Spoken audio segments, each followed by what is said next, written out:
नमस्कार. काल 29 महापालिकांचे निकाल आले.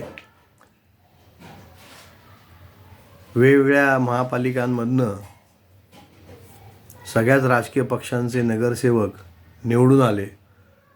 मिरवणुका निघाल्या, गुलाल उधळला, गाणी लागली, पेढे वाटले, लाडू वाटले, आनंद व्यक्त झाला. काही जण विरोधी बाकांवरती बसणार आणि काही जण सत्तेत बसणार. पण एक गोष्ट महत्त्वाची की आता त्यांना आपण कामाला लावलं पाहिजे. ते आता तुमच्याकडे येणार नाही आहेत. त्यांनी मतं मागून झाली, मतांचा जोगा मागून झाला. आता जसं मतदार यादीमध्ये आपण आपलं नाव आहे की नाही बघणं आणि मतदान करणं हे कर्तव्य आहेत, ते कशासाठी केलं तर आपली कामं होण्याकरता, आपलं शहर सुधारण्याकरता म्हणून. त्याच्याकरता आता या नगरसेवकांनी कामाला लागलं पाहिजे. तेव्हा या सर्व नगरसेवकांना जे निवडून आलेत त्यांना खूप खूप साऱ्या शुभेच्छा. आणि मतदारांनासुद्धा बघा जमते का, त्यांच्या मागं लागा, त्यांच्या कार्यालयामध्ये जा आणि आपल्या भागातली कामं करून घ्या. हे प्रत्येक नागरिकाचं कर्तव्य आहे आणि नगरसेवकाचं पण. त्यांना त्याची आठवण करून द्या की ते नगरसेवक आहेत, ते राजे नाहीत.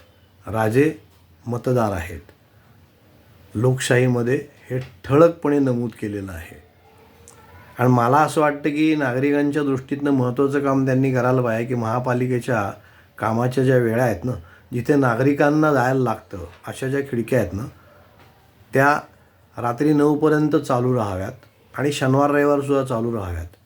याचं कारण असं आहे की खाजगी कंपन्यांमध्ये कामं करणारी भरपूर लोक आहेत आणि त्यांचं जर काम असेल तिथे तर त्यांना सुट्टी घेऊन जायला लागतं.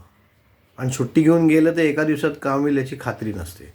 तेव्हा असं मला वाटतं, माझं तर मुख्यमंत्री साहेबांना हे निवेदन राहील, फडणवीस साहेबांना, की यामध्ये लक्ष घाला, नागरिकांची कामं होतील अशा दृष्टीतनं महापालिका ज्या आहेत ना त्या लोकाभिमुख करा, तरच त्याचा उपयोग होईल.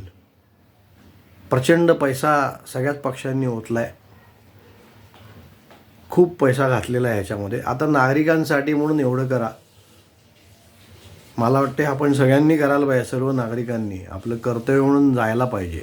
कारण आपले नगरसेवक आहेत, ते आपण निवडून दिलेले. बघा जमतं आहे का. माझ्या डोक्यात अजून काही कल्पना येतील तर नक्कीच मी सांगेन. सर्व नगरसेवकांना पुन्हा एकदा खूप खूप शुभेच्छा. जे जिंकून आले त्यांना. जे पराभूत झाले त्यांनी त्यांचं काम चालूच ठेवावं, कारण त्यांची पण आपल्याला गरज आहे. तेव्हा आपणही कामाला लागू आणि त्यांनाही कामाला लावूया.